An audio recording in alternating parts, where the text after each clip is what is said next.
نحمده ونصلي علی رسولہ الکریم اما بعد۔ ترجمے والے قرآن پاک کا صفحہ نمبر 872، 24واں پارہ، سورہ زمر، آخری رکوع اور آخری آیت، یہ آیت نمبر 75 ہے۔ اعوذ باللہ من الشیطان الرجیم، بسم اللہ الرحمن الرحیم۔ وَتَرَى الْمَلَائِكَةَ حَافِّينَ مِنْ حَوْلِ الْعَرْشِ يُسَبِّحُونَ بِحَمْدِ رَبِّهِمْ وَقُضِيَ بَيْنَهُمْ بِالْحَقِّ وَقِيلَ الْحَمْدُ لِلَّهِ رَبِّ الْعَالَمِينَ۔ صدق اللہ العظیم۔ یہاں اس رکوع میں قیامت کا منظر بیان ہوا ہے کہ جب یہ دنیا ختم ہو جائے گی، سور پھونکا جائے گا، سب ختم ہو جائیں گے، پھر دوبارہ سور پھونکا جائے گا، پھر زندہ ہو جائیں گے، اللہ کی طرف چل پڑیں گے جہاں اللہ تعالیٰ نے میدان محشر قائم کرنا ہے۔ وہاں پھر حساب کتاب ہوگا اور کافروں کو اور دوسرے مجرموں کو دوزخ کی طرف لے جایا جائے گا، تقوی والے مومنین کو شروع میں ہی جنت کی طرف لے جایا جائے گا۔ یہ ساری بات ہو گئی۔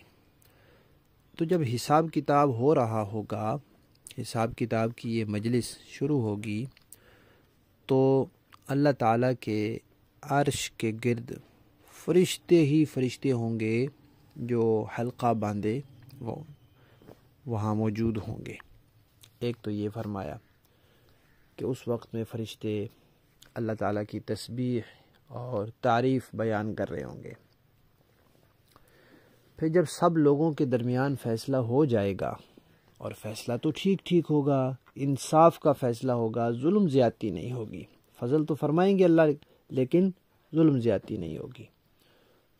تو اس کے بعد پھر یہ حساب کتاب کی یہ مجلس ختم ہو جائے گی، یہ میدان محشر ختم ہو جائے گا، قیامت کا یہ مرحلہ پورا ہو جائے گا، اور پھر اگلی زندگی جو ہے ہمیشہ والی جنت یا دوزخ کی، اس کا آغاز ہو جائے گا۔ تو یہ جو حساب کتاب کی مجلس اور یہ قیامت اور محشر، اس کو عالم محشر کہتے ہیں، عالم قیامت کہتے ہیں، یہ کس پر ختم ہوگا؟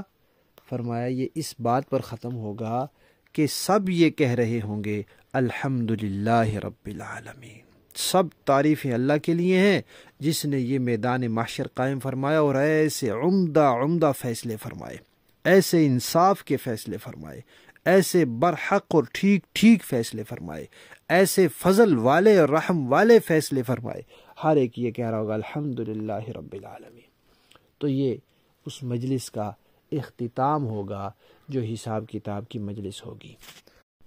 اور آپ حضرات کو معلوم ہوگا کہ اس دنیا میں بھی جب انسان کہیں بیٹھتا ہے، کوئی مجلس ہوتی ہے، کسی بھی جگہ وہ بیٹھتا ہے، تو اس کو یہ ترغیب دی گئی ہے کہ وہ مجلس جب ختم ہو تو اس کے اختتام پر سبحانک اللہم و بحمدک اشہد ان لا الہ الا انت استغفرک و اتوب الیک پڑھ لے، تاکہ اس مجلس میں اس سے اگر کوئی کوتاہی ہو گئی ہے، کوئی بات اللہ تعالیٰ کی رضا کے خلاف ہو گئی ہے، تو اللہ تعالیٰ اس کو معاف فرما دیں۔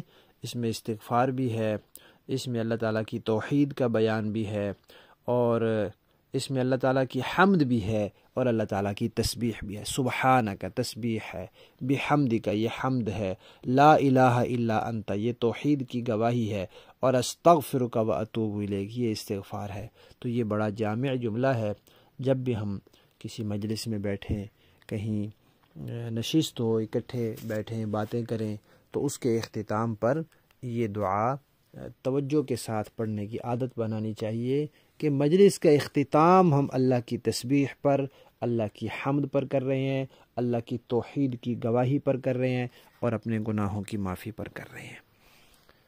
لفظی معنی دیکھیے، وَتَرَى اور اے انسان یا اے نبی صلی اللہ علیہ وسلم آپ دیکھیں گے الملائکۃ فرشتوں کو، حافین کہ وہ حلقہ باندھے ہوئے ہوں گے من حول العرش عرش کے گرد، یسبحون تسبیح بیان کر رہے ہوں گے، پاکیزگی بیان کر رہے ہوں گے، بحمد تحمید اور حمد کے ساتھ، ربہم اپنے رب کی، وقضی اور فیصلہ کر دیا جائے گا، بینہم لوگوں کے درمیان، بالحق ٹھیک ٹھیک انصاف کے ساتھ برحق فیصلہ، وقیلا اور کہا جائے گا یعنی کہنے والے کہیں گے، الحمد للہ رب العالمین، ساری تعریفیں اللہ ہی کے لیے ہیں جو سارے جہانوں کا پروردگار ہے۔ با محاورہ دیکھیں جی، وَتَرَى الْمَلَائِكَةَ حَافِّينَ مِنْ حَوْلِ الْعَرْشِ يُسَبِّحُونَ بِحَمْدِ رَبِّهِمْ وَقُضِيَ بَيْنَهُمْ بِالْحَقِّ وَقِيلَ الْحَمْدُ لِلَّهِ رَبِّ الْعَالَمِينَ۔ اور آپ فرشتوں کو دیکھیں گے کہ عرش کے گرد حلقہ بنائے ہوئے اپنے پروردگار کی حمد کے ساتھ اس کی تسبیح کر رہے ہوں گے، اور لوگوں کے درمیان برحق فیصلہ کر دیا جائے گا، اور کہنے والے کہیں گے کہ تمام تر تعریفیں اللہ کی ہیں جو سارے جہانوں کا پروردگار ہے۔ صدق اللہ العظیم۔ اور یہ جو تسبیح اور تحمید کا کلمہ ہے، ایک سبحان اللہ و بحمدہ سبحان اللہ العظیم، یہ بڑی شان والا ہے۔ حضرت امام بخاری رحمۃ اللہ علیہ نے بخاری شریف کا اختتام اس پر کیا ہے کہ حدیث شریف میں آتا ہے 2 کلمے ہیں، زبان پر بڑے آسان ہیں لیکن میزان میں بڑے بھاری ہیں، بڑا وزن ہے ان کا، بہت اجر و ثواب ہے۔ وہ کیا ہے؟ سبحان اللہ و بحمدہ سبحان اللہ العظیم۔ اور یہ بھی آتا ہے روایات میں کہ جو آدمی اخلاص کے ساتھ یہ جملے پڑھتا رہے گا، اللہ تعالیٰ اس کے لیے رزق کا دروازہ کھول دیں گے۔ صرف رزق دے نہیں دیں گے، دروازہ کھول دیں گے۔ جب دروازہ کھل جاتا ہے تو پھر اس میں سے گزر ہوتا ہی رہتا ہے، پھر روزی آتی ہی رہتی ہے۔ تو یقین کے ساتھ اور پابندی کے ساتھ انسان پڑھتا رہے، تھوڑا صبر کر لے، جلدی نہ کرے، تو اللہ تبارک و تعالی ضرور نواز دے۔